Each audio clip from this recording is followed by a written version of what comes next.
நீலி பெருங்காதி hair oil, முடி உதிர்தல், இளநரை உள்ளிட்ட அனைத்து பிரச்சனைகளுக்கும் தீர்வு. 15 நாட்களில் ரிசல்ட். நல்ல வயிறு முடுக்க சாப்பிட்ட உடனே அவளோடு சேர வேண்டும் என்ற ஒரு உந்துதல் இவனுக்கு வந்து இவருக்கே அறிவில்லை. உண்ட உடனே உடலுறவு கொள்வது நம்மை வீழ்த்தி விடும் என்பது அறிந்திருக்கணும். இல்லை இருதய நோய் வந்துட்டா உடனே மடிந்து போகிறார்களே. அடப்பண்ணி வைத்தார் அடிசிலை உண்டார். இரைப்பை தசைகளை இயக்குவதற்காக அங்கே அனுப்பப்படுகிறது. அந்த நேரத்தில் இவன் கிளர்ச்சி கொண்டு மனைவிடத்தில் சேர போனால் இவனுடைய ஆன்ம உறுப்பானது விரைப்பு பெறுவதற்கு அங்கே குருதி செலுத்தப்பட வேண்டும். திருப்பி விடும். அப்ப என்ன ஆகுறது? இருதயத்துக்கு அது பெண்ணுக்குள் ஒன்றை பெருக்காமல் தேரேன்னு சொல்றாரு பாருங்க. நீர் சுருக்கி மோர் பெருக்கி நெய் உருக்கி உண்ண வேண்டும் சொல்ல. திண்ணம் 2 உள்ளே சிக்க அடக்காமல் 2 சிறுநீர் மலம். பனி காரணமாக பலவேறு அழுத்தம் காரணமாக சிறுநீரையும் மலத்தையும் கழிக்காமல் அடக்குது. அதை 20 இருந்து 25 நிமிட நேரம் கொதிக்க வைத்தால் தான் சாகும். இது சயின்ஸு. சித்த சொல்றார், நீர் சுருக்கி நீரை சுருங்குகிற வரையில் சுட வைத்து பிறகு கூடி நீரினாலே வருகிற தொற்று நோய்கள் உனக்கு வரும். சி.கே. நந்தகோபாலன் அவர்கள் எனக்கு 1.5 வருஷம் மருந்து கொடுத்தல என்னுடைய உடல் உறுப்புகள் எல்லாம் இளமையாகி நான் நன்றாக ஆனேன். ஆனால் கடந்த 2 ஆண்டுகளாக எஸ்என்பி குடிநீர்னு சொல்லி டாக்டர் ரஜினிகாந்த் ஒன்றுக்கு வாட்டர் கொடுத்தாரு. ஒரு நாளைக்கு சும்மா ஒரு 50, 100, 120, 300 ml போல் குடிக்க சொன்னார். 2 ஆண்டுகளாக குடிச்சிக்கிட்டு இருக்கேன். என்னுடைய முகத்தில் உள்ள இளமை தோற்றத்துக்கு அது ஒரு காரணம். அது ஏன்னா அவரையும் சொல்லணும்ல, சொல்லாமல் இருக்கக்கூடாது. நான் எல்லா இடத்துலையும் சாப்பிட்ற மாதிரி சாப்பிடுவேன். சி.கே. நந்தகோபாலன் உடல் உறுப்புகளை இளமையாக்கியது, இவர் முகத்தை ரொம்ப இளமையாக கொண்டு வந்ததில் அவருடைய பங்கு இருக்குது. அதையும் சொல்லிக்கொள்ள கடமைப்பட்டிருக்கிறேன். நக்கீரனின் ஓம் சரவணபவ நேயர்களுக்கு வணக்கம். இன்றைக்கு நம்ம பார்க்க போவது கணபதி. அவருடைய பேர் சித்தர் கணபதின்னு பேர் வச்சுருக்காரு. அவர் பரம்பரையாகவே சித்த வைத்தியத்தை வைத்திருப்பவர்கள். அவர்கிட்ட கேட்டேன், நான் எத்தனாவது பரம்பரைன்னு தெரிலங்கிறார். எப்படியும் ஒரு 4-5 இருக்கும். நம்ம நாட்டில் ஒரு பெரிய வழக்கம், இந்த பரம்பரை எழுதி வைக்கிறதில்ல. யூதர்கள்லாம் 70 தலைமுறை எழுதி வச்சுருக்காங்க. ஜப்பானியர்களும் அப்படி தான். இந்த சித்தர் கணபதியை எனக்கு அறிமுகப்படுத்த செய்தவர் சேலத்தை சேர்ந்த ரத்னா ஸ்டுடியோன்னு இருந்துங்க அந்த காலத்தில். அந்த ரத்னா ஸ்டுடியோவுடைய பேரனோ கொள்ளு பேரனோ அவர் தான் விவேக்குன்னு பேர். அவர் தான் எனக்கு அறிமுகப்படுத்தினார். நான் போய் பார்த்தேன் அவரை. ஒரு பெரிய ஹாஸ்பிட்டல், பெட்டு, அது இது நல்லா வச்சுருக்கார். ஒரு பெரிய சின்ன ஆஸ்பத்திரி ஒன்று வைத்திருக்கிறார் வேளச்சேரியில். ரொம்ப அருமையாக இருந்துச்சு. ரொம்ப அதாவது ஃபாரினில் நான் ஹாஸ்பிட்டல்ஸை பார்க்குற மாதிரி இருந்துச்சு. அந்த மாதிரி அப்டேட்டாக இருந்துச்சு. அதான் ரொம்ப பாராட்ட வேண்டியது. அங்கே எல்லாமே சுத்தமாக இருந்துச்சு, நீட்டாக இருந்துச்சு. அதை ரொம்ப ரசித்தேன் நான். அங்கே பெண்கள் ஆண்கள்லாம் வேலை பார்க்குறாங்க. அப்போ நான் கேட்டேன், என்ன சார் என்ன இது பண்ணுறீங்கன்னு. இந்தமாரி கொஞ்சம் எனக்கு செஸ்ட் கோல்டு இருந்துச்சு அப்படின்னு. அப்போ தான் கொரோனா சமயம். இதை வாங்கிட்டு போங்கன்னு ஒரு 3 பாட்டில் கொடுத்தாரு. கோரான்னு பேர், அதுக்கு பேர். என்னங்க நீங்களே பேர் கோரான்னு வச்சுட்டிங்களா அப்படின்னு. இல்லை அது பழைய பேருன்னாரு. அதை வாங்கி கொண்டு போய் நான் குடித்தேன். இவர் இதை குடித்ததுனால எனக்கு கொரோனாவே வரலையா, கொரோனா வந்தால் கொரோனா போயிடுச்சா அது தெரியாது. அதை நான் ஆராய்ச்சியெல்லாம் பண்ணலை. ஆனால் எனக்கு மொத்தத்தில் கொரோனா வரல. நான் எங்கேயுமே சட்டத்திட்டங்களுக்கு உட்பட்டு தான் நான் மோமுடி போடுவேன் வழி. நான் பயப்படவே மாட்டேன். ஏன்னா என் விதி எனக்கு தெரியும் எப்போ போவேன்னு. இந்த மாதிரி மருந்தை கொடுத்து க்யூர் பண்ணார். இதுக்கப்புறம் நான் என்ன பண்ணேன், என்னையா அந்த மாதிரி அப்படின்னு எங்கள் மாமா பையன்ட்டெல்லாம், ராஜகுமார்னு எங்கள் மாமா பையன் இருக்கான், அவனை கேட்டேன். மாமனாருக்கு 93, 94 வயசோ. அவர் பார்த்தா நெஞ்சு சளி அடைச்சிக்கிட்டு படுத்த படுக்கையாக இருக்கிறாரு. கொரோனா போல் இருக்கியா, 6 சீக்கிரம் டிக்கெட் வாங்கிடுவார் போல இருக்குன்னா. அடப்பாவி நீ வேறியா அப்படின்னு சொல்லி இவருடைய அட்ரஸை கொடுத்து நல்லா பணத்தை போடுறான், அனுப்பிச்சிடுவார் கொரியர் சர்வீஸில். நீ ஒன்றும் கவலைப்படாத அப்படின்னு சொல்லிவிட்டு ஒய்ஃபுக்கு, அவனுக்கு, ராஜகுமார் என் மாமா பையனுக்கு, மாமனாருக்கெல்லாம் போய் மொத்தமாக வாங்கிட்டு வந்துட்டான். வாங்கிட்டு வந்து எல்லாம் க்யூர் ஆகி பிரமாமாக இருக்காங்க. இப்போ அவன் 10 பேர்கிட்ட பிறப்பி, அங்கே பிறப்பி, இங்கே பிறப்பி, நிறைய பேருக்கு போய் எல்லோரும் பலனடைந்து கொண்டு இருக்கிறார்கள். இது தவிர என்னமோ நான் யூடியூப்பில் பேசினதை பார்த்துட்டு வேறு விஷயங்கள் பேசிட்டு இவர் பேரை சொன்னேன். சித்தர் கணபதினு ஒருத்தர் இருக்கார், அன்பு கணபதி இவர் பேர். அந்த அன்பு கணபதினு ஒருத்தர் இருக்காருங்க வேலைச்சேரின்னு சொல்லிட்டு. ஒரு அம்மாவுக்கு முட்டி வலி போல் இருக்குது. ஒரு நடக்கவே முடியல அந்த அம்மாவால். அது ஒரு நடுத்தர வர்க்கத்தை குடும்பத்தை சேர்ந்தவர். அவர் நான் போட்டதை பார்த்துட்டு நேராக போய் பார்த்து முடிச்சுட்டு சுகமாகி எனக்கு ஒரு ஃபோன் பண்ணாங்க. ஃபோன் பண்ணாலாம் சாவுதிரியமாக கண்ணம்பாலாம் பிச்சை வாங்கணும். அந்த அளவுக்கு கதறி அழுது பத்மினி அம்மா இதில் தங்க பதுமையில் அழுகிற மாதிரி நான் பயந்துட்டேன். ராஜேஷ் சார் நீங்கள் யூடியூப்பில் சொன்னீங்களே சார், நான் பயந்துட்டேன். என்னடா இப்படி அழுகிறாங்களே, கதறி அழுது முடிச்சு. அதுக்கு ஒரு எண்டு கார்டு போட்டாங்க. என்னன்னா, என்னுடைய முட்டி வலி 2 சோமாகி போச்சு. இப்போ நான் வீட்டுக்குள்ளே மட்டும்தான் நடந்தேன், இப்போ வெளியெல்லாம் நடக்கிறேன், கதவை பிடிச்சிக்கிட்டு நடந்தேன். இப்போல்லாம் வெளியே போகிறேன், மார்க்கெட் போகிறேன், அங்கே போகிறேன், இங்கே போகிறேன்னு ரொம்ப பத்மினி அம்மா மாதிரி டான்ஸ் தான் அல்லையே ஒழிய எல்லா வேலையும் முடிச்சிட்டேன். நன்றியாக உங்கள் கோடான கோடி கும்பிடு, உங்களுடைய பரம்பரைக்கே கும்பிடு அப்படின்னு சொல்லி எல்லாத்தையும் போட்டு எனக்கு தேங்க் பண்ணாங்க. இந்த மாதிரி பல பேர் இது தெரிஞ்ச உடனே ரொம்ப நாளாக கேட்டுக்கிட்டேன், வாங்க வாங்கன்னு. சரி ஒரு நாளைக்கு வரேன்னாரு. இன்றைக்கு அவர் வந்திருக்கிறார். அவரிடம் நாம் பேட்டிகளை கேட்போம். அவர் இது படித்தவர், ஜுவாலஜி படித்தவர், கிராஜுவேட்டு. அப்புறம் இந்த தாவரத்தில் பூச்சிக்கொல்லி மருந்துகளா அதையும் படித்தவர். இது தவிர அவருடைய பரம்பரையில் இருக்கக்கூடிய இந்த சித்த வைத்தியத்தை நன்கு படித்து எல்லா மக்களுக்கும் எந்தவித சைடு எஃபெக்டும் இல்லாமல் போன உடனே க்யூர் ஆகிற மாதிரி அவ்வளோ பெரிய விஷயம்லாம் வச்சுருக்காரு. இதில் முக்கியமான விஷயம், அது என்ன மாதிரி வயசு 73 வயசுக்காரங்களுக்கு தெரிஞ்சுக்க வேண்டியது, இதயத்தில் ஒரு மருந்து வச்சுருக்காரு. இதயத்துக்கு அந்த பிளாக்கெல்லாம் துப்பாக்கியில் சுடுற மாதிரி AK-47 மாதிரி எல்லாத்தையும் சுட்டுறோம். நான் ஏற்கனவே ஒரு மருந்து வச்சுருக்கேன். எலுமிச்சம்பழமும் இஞ்சியும் போட்டு குடித்தோம்னா 48 நாளைக்கு ஒன்றும் பிளாக்ஸ் எல்லாம் உடஞ்சிரும். இருந்தாலும் அந்த எலுமிச்சம்பழம் நமக்கு ஒரு சளி பிடிக்குது, எனக்கெல்லாம் ஒத்துக்க மாட்டேங்குது. ஆனால் இவரோட மருந்தை குடித்தால் பிளாக்கெல்லாம் ஒன்றும் இல்லாமல் போய் இதயம் லப்டப் என்று மிக அருமையாக அடிக்கும். அந்த மருந்தை எனக்கு கொடுத்துருக்காரு. இப்போ இன்னையிலேருந்து தான் ஸ்டார்ட் பண்ண போகிறேன். அவரிடம் நாம் இப்போ கேள்வி கேட்போம், தெரியாதை தெரிந்து கொள்வோம். வணக்கம் அன்பு கணபதி சார். ஐயா வணக்கம். ஐயா வணக்கம். அதனால் சேலம் ரத்னா ஸ்டுடியோ பேரனுக்கு தான் நான் நன்றி சொல்லணும். அந்த 7 நாளில் பார்த்த மாதிரியே இருக்குங்க ஐயா. அதுக்கு நிறைய விஷயம் நம்ம டாக்டர் நந்தகோபாலன் அவர் எனக்கு ஒரு பெரிய மருந்து மாதிரி ஒன்று கொடுத்தாருங்க. சித்தமாக அதாவது காயகல்பமாக குமரி கல்பமான்னு தெரியாது.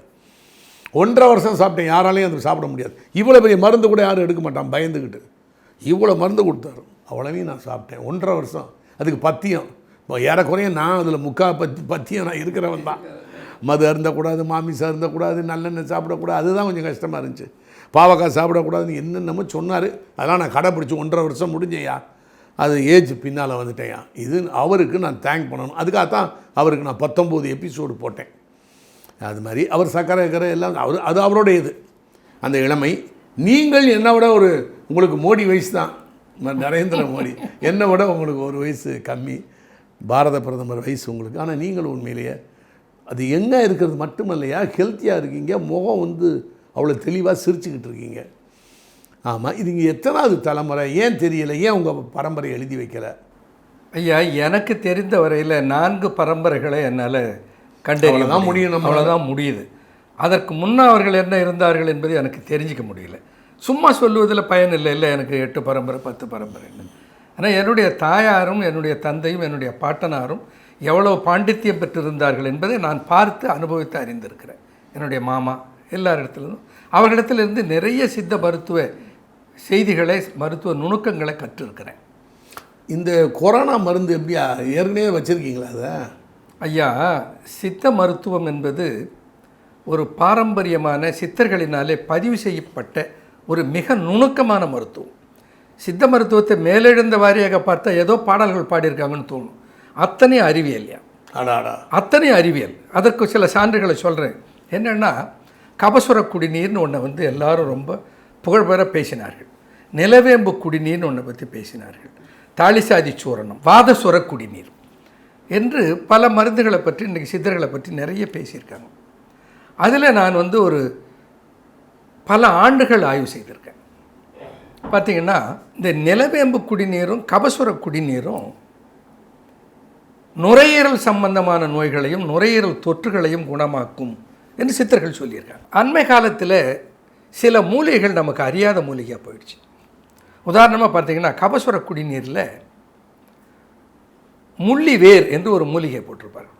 அக்கரகாரம், ஆடாதோடா, சுக்கு, திப்பிலி, லவங்கம், கோஷ்டம், கடுக்காய், காஞ்சொரி, வள்ளி, முள்ளி, வட்டத்திருப்பி, சிறுதேக்கு, கோரைக்கிழங்கு, நிலவேம்பு என்று 15 மூலிகைகள் இந்த கபசுர குடிநீருக்குள்ளே இருக்கிறது. அதில் ஒரு பெரிய சர்ச்சை என்னென்னா, கபசுர குடிநீரில் சேர்க்கப்படுகிற முள்ளி வேறு எது என்று ஒரு குழப்பம் இருக்கிறது.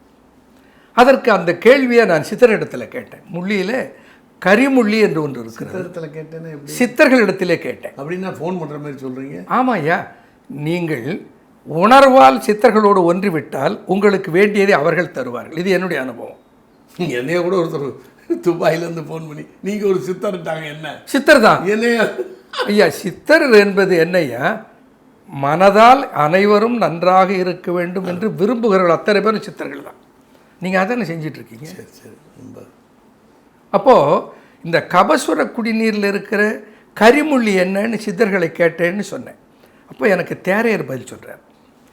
ஈழை இருமல் இழைப்பு சுவாசம் வரும், வாழை ஒத்த கண்ணாய் வழுத்த கேள், நாளை என்று இல்லை கபசுரம் அது இன்றே விலகிவிடும், கொல்லை கரிமுள்ளி கொள் என்று தேரையர் சொன்னார். நான் கேட்டது எந்த மூலிகையா கரிமுள்ளி? அது நீர்முள்ளியா, செம்முள்ளியா, கரிமுள்ளியா? முள்ளி வேறுன்னு போட்டுட்டிங்களே, நான் எந்த முள்ளியை போடுறது? இன்றைக்கு பல மருத்துவ நிறுவனங்கள் நீர்முள்ளியை போட்டு தான் செய்தார். நீர்முள்ளி எளிதில் கிடைக்கும், கரிமுள்ளி கிடைக்காது. ஆனால் அவர் என்ன எழுதுகிறாரு? ஈழை சளி, இருமல் காஃப், இரைப்பு ஷார்ட்னஸ் ஆஃப் பிரீத், சுவாசம் பிரீதிங் டிஃபிகல்ட், இதான் என் கொரோனாவில் வருது. இதுக்கு மேலே எப்படி சொல்ல முடியும்? ஈழை இருமல் இரைப்பு சுவாசம் அரும், அத்து போய்விடும். எப்போ?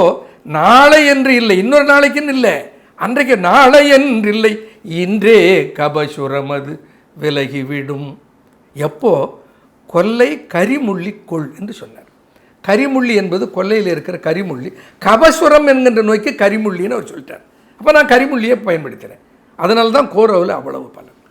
இப்போ தேரையர் புக்கு எடுத்து பரட்டினீங்களா, இல்லை தேரையர்கிட்ட பேசுனீங்களா? தேரையர் மனசுக்குள்ளே சொன்னாரா? தேரையர் உணர்த்தினார். எப்படி உணர்த்துவார்? தேரையர் உணர்த்துவார், சித்தர் உணர்த்துவார்கள். எப்படின்னா கனவு போல வந்து உணர்த்த மாட்டார், சரி, நனவிலேயே நம்மை உணர வைப்பார்கள். இன்றைக்கு ஐயாவை சந்திப்பேன், இன்றைக்கு ஐயாவோட நிகழ்ச்சி நடக்கும் என்பது எனக்கு 3 நாட்களுக்கு முன்னமே தெரியும். எப்படி? அது ஒரு உணர்வு. ஏன்னா ஒருவர் வந்து என்னிடத்தில் சொல்லுகிறார், ஐயா நீங்கள் வந்து ஐயாவோட இவ்வளவு நெருக்கமாக இருக்கிறீர்கள், அவருடைய சேனல் இருக்கிறதே அது உலக பிரசித்தி பெற்ற ஒரு சேனல், பல லட்சம் மக்கள் அந்த சேனலை சப்ஸ்கிரைப் செய்திருக்கிறார்கள், ஆனால் உங்களை ஏன் அவர் எந்த நிகழ்ச்சியிலையும் கொடுக்கல அப்படின்னு 3 நாட்களுக்கு முன் கேட்கிறார். அமையும் என்று சொன்னேன். 3வது நாள் அமைகிறது. இது நான் நம்புறேன், இதை நம்புறேன் நான். அப்போ எல்லோரும் ஐயா கிட்ட போய் அந்த சேனலில் பேச முடியுமான்னு ஏங்கிக்கிட்டு இருக்கிற போது அந்த வாய்ப்பை ஐயா அழைத்து எனக்கு தருகிறார். அது யார் செய்தது? திடீர்னு ஏன் வந்தது? சித்தர்களுடைய செயல். சித்தர்களுடைய செயல் எல்லாமே புரியாதியா? சித்தர்களுடைய செயல். சித்தர்களோடு நாம் நெருங்கி போய்விட்டால் ஒன்றும் இல்லை, தவத்தில் ஆழ்ந்து உள்ளே செல்ல செல்ல எல்லா சித்தர்களோடும் உங்களுக்கு நெருக்கம் வந்துவிடும். அப்படியா? வந்துவிடும். 18 சித்தர் தானே? 18 சித்தர்கள் இல்லை, ஏராளமான சித்தர். நந்தி, அகத்தியர், மூலர், புன்னாக்கீசர், நற்றவத்து புலத்தியரும், பூனைக்கண்ணர், கந்து இடைக்காடரும், போகர், புலிக்கை ஈசர், கருவூரார், கொங்கணவர், காளங்கி, சிந்தில் அழுக்கண்ணர், அகப்பேயர், பாம்பாட்டி, தேரையரும், குதம்பையரும், சட்டநாதர் என்று 18 சித்தர்கள். அதற்கு மேலே இன்னும் பல சித்தர்கள் இருக்கிறார்கள். மச்சமுனி இருக்கிறார், ராமநாதர் இருக்கிறார், சுந்தரானந்தர் இருக்கிறார், ஏராளமான சித்தர்கள் இருக்கிறார்கள். நீங்களும் இருக்கிறீர்கள், நானும் இருக்கிறேன். எல்லோரும் சித்தர்கள் தான். நமக்குள்ளேயே அவங்க வந்துருவாங்க, வருவார்கள். நமக்குள்ளேயே அதை நாம் அனுபவிக்க முடியும். என்ன? ஆனால் உண்மையிலே உன்னை திடீர்னு தான் கூப்பிட்டேன். அதான் சொல்கிறேன், அதுதான் சொல்கிறேன். அந்த இந்த ஐயா நாம் வெறும் எண்ணத்தால் மட்டும் செயல்படுகிறோம். சித்தர்கள் எண்ணத்தை கடந்து ஆன்ம தொடர்புடையவர்கள். இப்போ என்னை யார் வந்து எப்படி வணங்கினாலும் அவர்களை நான் அப்படி வணங்குவதை 40 ஆண்டுகளாக கையாண்டு கொண்டது. உண்மைதான். நேசிக்கிறீங்க நீங்கள். கையாளுகிறேன். ஒருவர் என்னை வணக்கம்னா நான் வணக்கம்னுவேன், குட் மார்னிங்னா குட் மார்னிங்னுவேன், என்னை ஒருவர் நமஸ்தேனா நமஸ்தேன்னு சொல்லுவேன். ஒருவர் என்னை காலை தொட்டு வணங்கினால், குழந்தையாக இருந்தால் கூட காலை தொட்டு நான் வணங்குவேன். பெண்கள் ஆண்கள் குழந்தைகள் என்ற பாகுபாடு. அப்படி பண்ணுறீங்க. நானதேது நீ எது நடுவில் நின்றதேதடா, நானது ஏது நீ எது ஏது நடுவில் நின்றது ஏதடா, கோனதேது குருவதேது கும்பிடும் குலாமரே, ஆனதேது அழிவது ஏது அப்புறத்தில் அப்புறம், ஈனதேது ராம ராம ராம ராம ராம ராம ராம ராம ராம ராமவென்னும் நாமமே என்று சிவவாக்கியன்னு ஒரு பாடலில் சொல்கிறான். நான் என்பதும் நீ என்பதும் தோற்றத்தில் தெரியப்படுகிற காட்சிகள். உள்ளே நீங்கள் வேற நான் வேற இல்லை. ஓ சரி சரி. சிவனார் சிவனாவது யாரும் அறிகிலார், சிவனார் சிவம் ஆவது அறிந்த பின் சிவனார் சிவமாயிட்டு இருப்பரே. திருமூலத்தில் திருமந்திரத்தில் திருமூலம் சொல்ற சிவனும் சிவனும் வேறில்லை. சிவனாக புறத்தில் இருப்பவன் சிவனாக உம்முள்ளே இருக்கிறான்.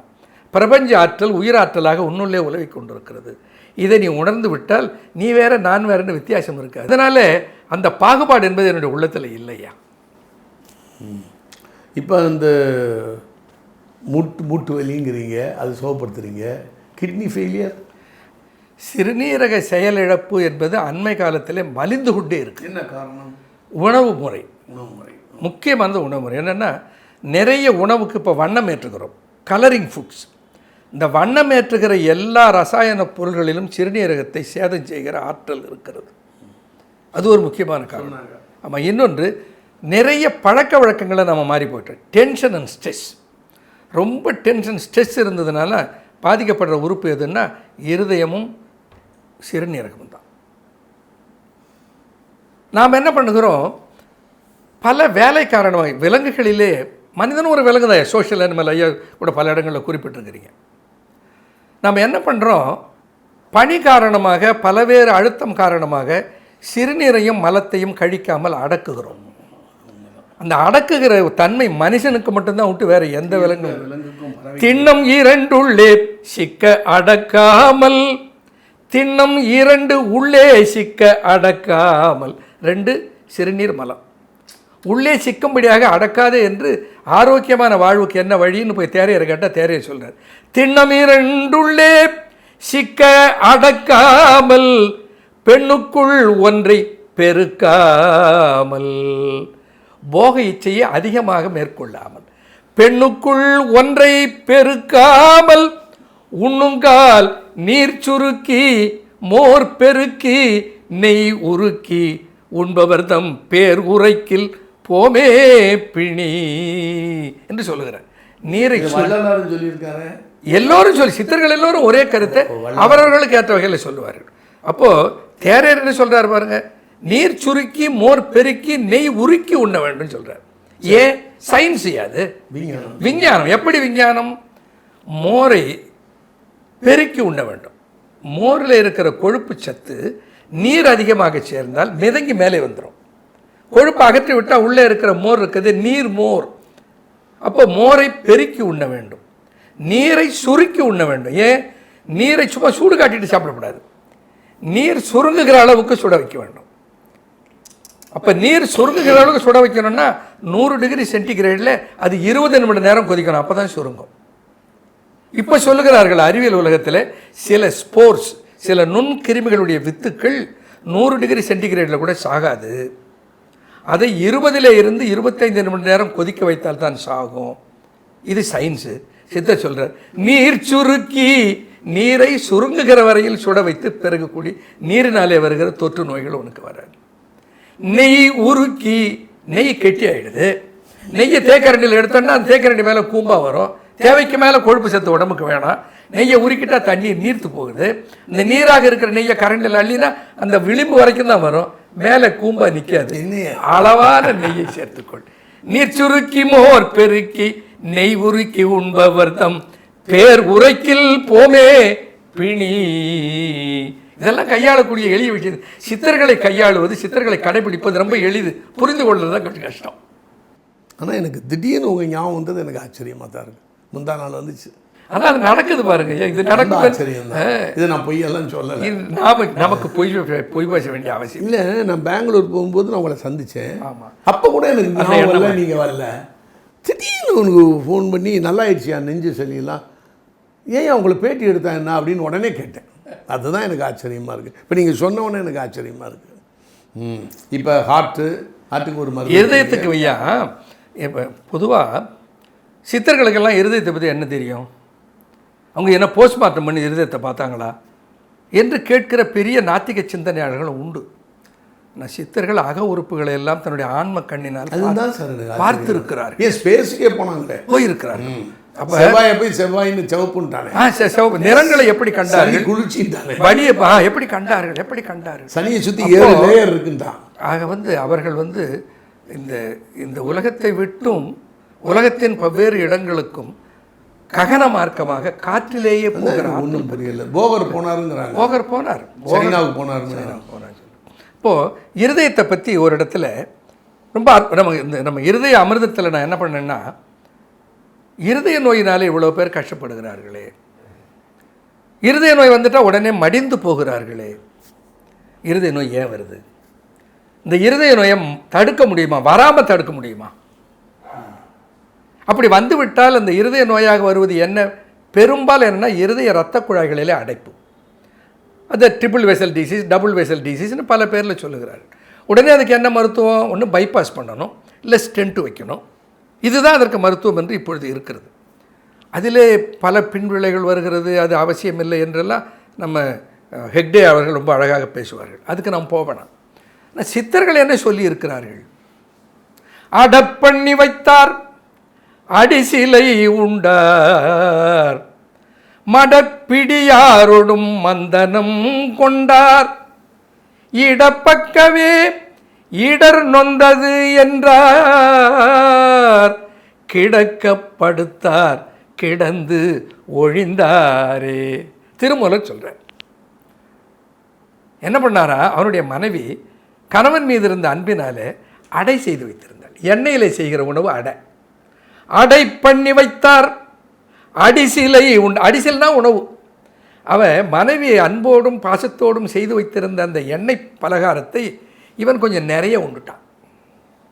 உண்டுட்டு சும்மா இல்லை, மடப்பிடியாரோடும் மந்தனம் கொண்டார். மந்தனம் என்றால் சேர்க்கை.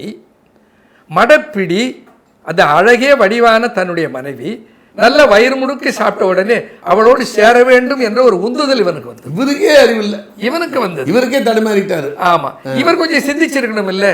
உண்ட உடனே உடலுறவு கொள்வது நம்மை வீழ்த்திவிடும் என்பது அறிந்திருக்கணும் இல்லை?